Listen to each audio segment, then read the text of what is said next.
Good morning student बच्चों। आज के इस लेक्चर में हम लोग बात करेंगे सेकेंड चैप्टर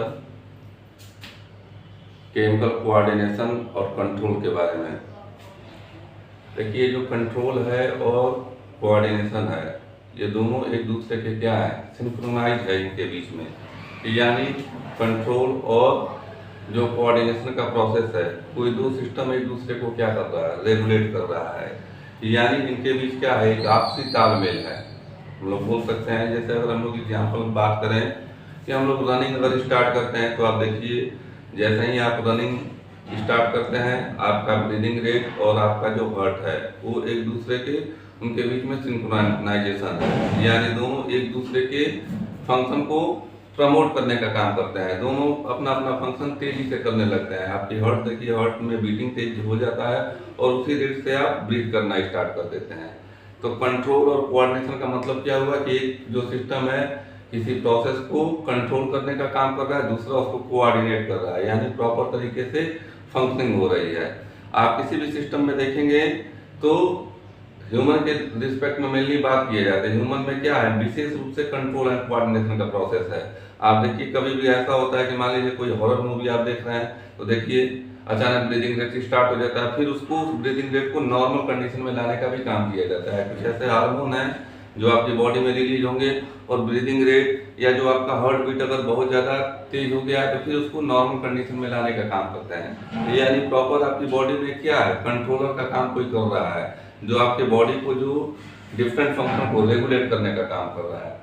इंडोक्राइन सिस्टम है, नर्वस सिस्टम, जैसे आपने देख लिया कि ब्रेन जो है कंट्रोलर का काम कर रहा है। इंडोक्राइन सिस्टम क्या कर रहा है, इंडोक्राइन सिस्टम जो है आपकी बॉडी में हार्मोन रिलीज करने का काम करता है। यानी टाइम टू टाइम आपकी बॉडी में क्या चेंज होना है, ये फैसला कौन लेगा, हार्मोन लेगा, इंडोक्राइन सिस्टम लेगा। जैसे आपकी बॉडी में ग्रोथ होना है, तो जैसे जैसे आप बड़े होते जाएंगे, आपकी बॉडी में क्या होगा, प्रॉपर ग्रोथ होता जाएगा, सेल डिवीजन होता जाएगा। मैच्योरिटी यानी एडल्ट फेज में जैसे आप पहुंचेंगे, तो आपकी बॉडी में देखिए डिफरेंट तरीके के चेंज होते हैं। सेक्स हार्मोन रिलीज होने लगता है, वो अपना सेकेंडरी सेक्सुअल कैरेक्टर को शो करेगा। तो कंट्रोल ऑफ कोऑर्डिनेशन को कैसे हम लोग डिफाइन करते हैं, कंट्रोल कोऑर्डिनेशन का मतलब क्या होता है, सिंक्रोनाइजेशन। बोला गया है कि सिंक्रोनाइजेशन होना चाहिए बिटवीन, इसके बीच होना चाहिए बिटवीन डिफरेंट ऑर्गन। आप जानते हैं कि आपकी बॉडी में जो भी ऑर्गन्स है वो सब किसके कंट्रोल में काम कर रहे हैं, नर्वस सिस्टम के कंट्रोल में काम कर रहे हैं। अगर कोई ऐसा बॉडी पार्ट है जिसमें नर्वस सिस्टम का कंट्रोल नहीं है, तो वो देखिए वो बॉडी पार्ट क्या है, पैरालाइज हो जाता है। तो different organ of the body so that they can work together। Synchronization का मतलब क्या है कि डिफरेंट जो बॉडी पार्ट के ऑर्गन है वो क्या कर रहे हैं, एक दूसरे के साथ मिलके काम कर रहे हैं इन हार्मोनी। हार्मोनी का मतलब क्या होता है, एक दूसरे के साथ मिलके। जैसे क्लास में अगर बोला जाए बच्चों से सिट डाउन, तो एक साथ सारे बच्चे बैठ गए। बोला गया स्टैंड अप, तो एक साथ सारे बच्चे क्या हो गए, उठ गए। इसी को हम लोग बोलते हैं हार्मोनी होना।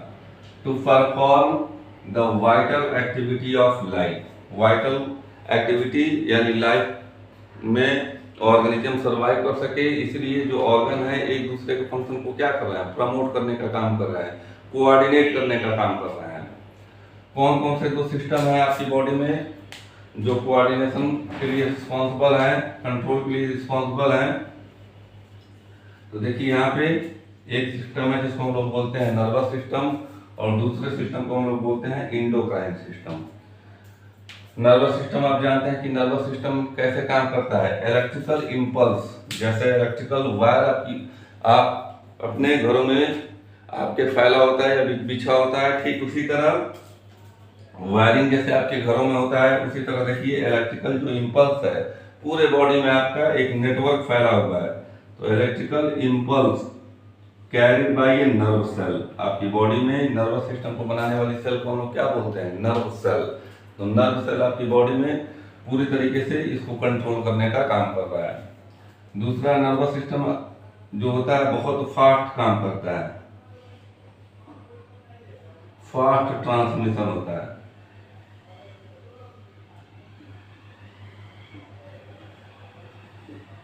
यानी जैसे ही आपकी बॉडी को या ऑर्गेनिज्म को किसी चीज से खतरा अगर दिखता है, कहीं डेंजर है, तो आप बिना डिसीजन के तुरंत आपका ब्रेन इस बात का डिसीजन लेता है। यानी बहुत क्विक रिस्पांस मिलता है नर्वस सिस्टम का।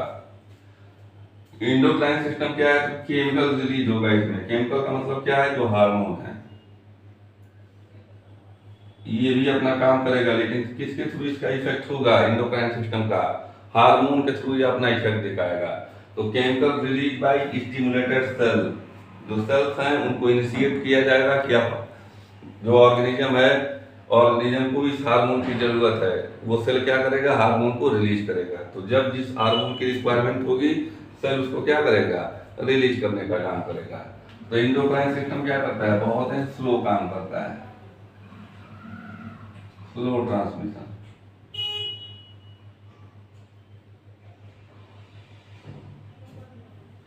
तो ये दोनों सिस्टम, एंडोक्राइन सिस्टम और नर्वस सिस्टम, यही आपके क्या करते हैं? कंट्रोल और कोऑर्डिनेशन का काम करते हैं। अब इन्हीं का डिटेल हम लोग पढ़ेंगे नर्वस सिस्टम के बारे में कि ब्रेन क्या है, उसके पार्ट कैसे काम करते हैं।